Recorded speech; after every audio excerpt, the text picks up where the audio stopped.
Do you struggle to buy a house but don't know when and how to start? Is there a single button you can press with all information available? What are my responsibility as an owner? Apa tanggungjawab saya sebagai pemilik? Now, in this episode, I will talk about the information on affordable housing and home ownership education program, the pre and the post education. Now, buying a home is typically the largest and most complicated financial commitment most people will ever make. Trust me. Now, this is a phrase used whenever there is talk of home ownership, and it applies to low and medium income household too. First-time buyers face many barriers, one of them being the burden of monthly payment, having enough savings to sustain the responsibility of owning a house, and income stability to qualify for housing loans. Even if they do qualify, potential buyers may be hampered by a lack of affordable and acceptable homes in a preferred location or information on how to buy a home. While the basis of acquiring a home is accessible to the educated and high income group, the low and medium income household do not have access to such information and perhaps has no idea about how to become homeowners. Lower income groups will tend to lose their homes if they are unable to keep up with their payment, while extending home ownership to the low and medium income household is a priority. Issues like banking, financial management, and education cannot be ignored. Now, in the 5 decades, scores of low, medium housing, and more recently, affordable housing project schemes and funding plans have been introduced in Malaysia. Information on low, medium, and affordable cost projects, those under construction and planned, or those under planned by the various government departments or private housing providers, state economic agencies, federal bodies, and funding schemes should be made available to the public domain in a common database.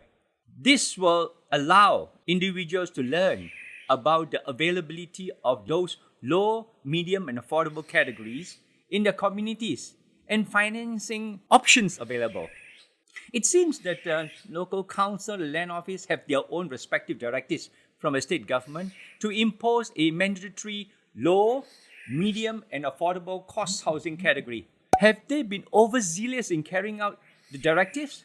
Has anyone made a last count of the number of low-cost units that are available in the market but unsold? Has there been overhang of such properties? Why isn't there a Single umbrella. data bank by the federal government where information can be collected to coordinate the total number of such units being built, the location, and its pricing? With a click of a button, one must be able to get the information that she desire. Information of types, makes, locations, and price of the available units of house stratified property.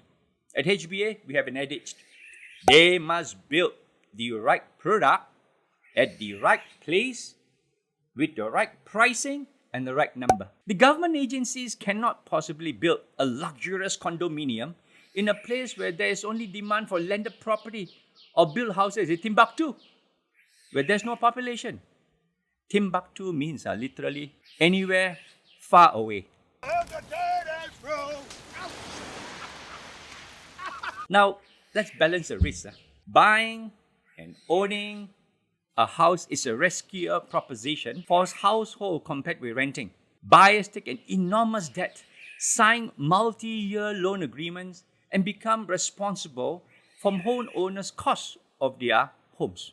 Newspapers have printed proclamation of sale of units for public auctions, and a large portion of the property are below 150,000 ringgit, with some going as low as 60,000 ringgit.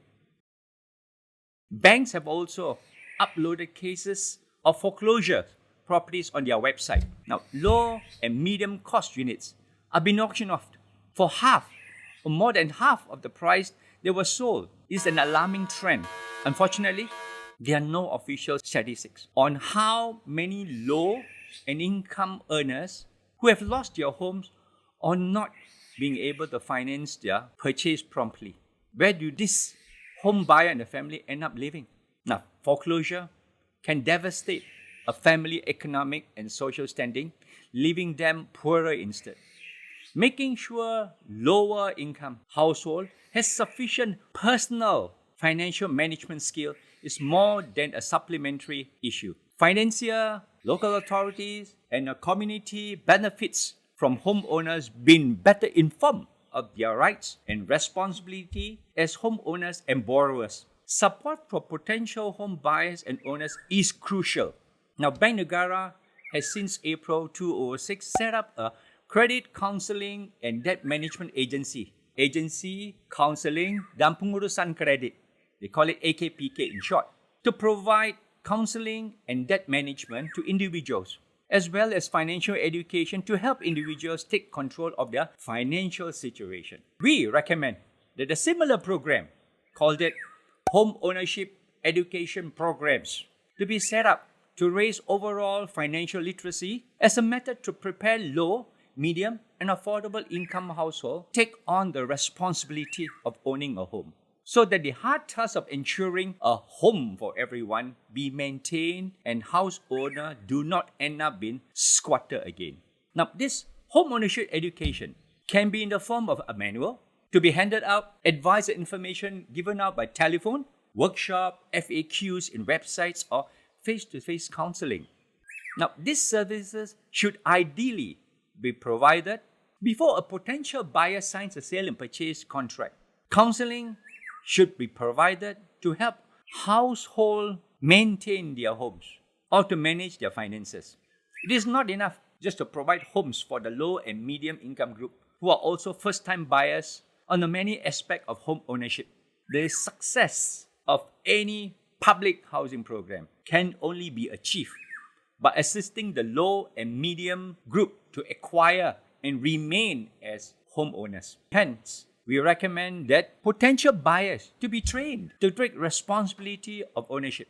Home ownership education program could probably include the following: pre-purchase education, a syllabus like understand the process of buying a house, evaluating household needs, understanding housing types, understanding the loan process, and financial preparation. Post-purchase education should include syllabus like budgeting monthly expenses, making payment promptly, avoiding loan defaults, living within a community, social responsibility, property taxes assessment, insurance service charges, sinking fund, home maintenance, and handling problems with the property. Now, these recommendations are intended to encourage all potential first-time, low and medium-cost home buyers to attend a home ownership education program before the search for a home or sign a sale and purchase contract. Educate yourself and learn from the mistakes of others to avoid being disappointed or worse, house poor. Dr. Chang, thank you for HBS proposal for home ownership education program, which is enlightening and a marvelous suggestion. May I know which agency or ministry should undertake such program? Now, the Ministry of Housing and Local Government should be the ideal ministry to undertake the task of educating the naive and unwary potential house buyers. They have enormous funds and allocation from the federal government. Their task could also be trickled down to the state government and other agencies. This task could also be undertaken by Radar Institute. It in fact would benefit the housing developers to have house buyers who are sufficiently educated to understand the intricacy of buying a house and the responsibility that go along being responsible owners. I've also been alerted by my friends in Bank Negara Malaysia. They too have started an online module titled Kos Rumahku that comes in both English and Bahasa version. Please visit power.akpk.org.my.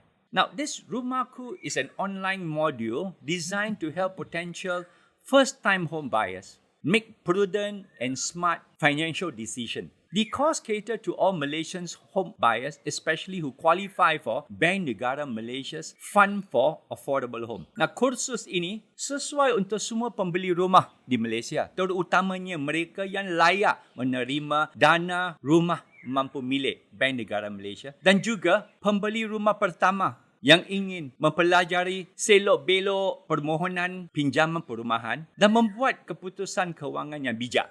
Their link will be in the screen for ease of reference. My second question, Dr. Chang, I want to buy an affordable apartment costing 200,000 ringgit in Salat Tinggi, Selangor for my family of 7 of us. Where can I find the information?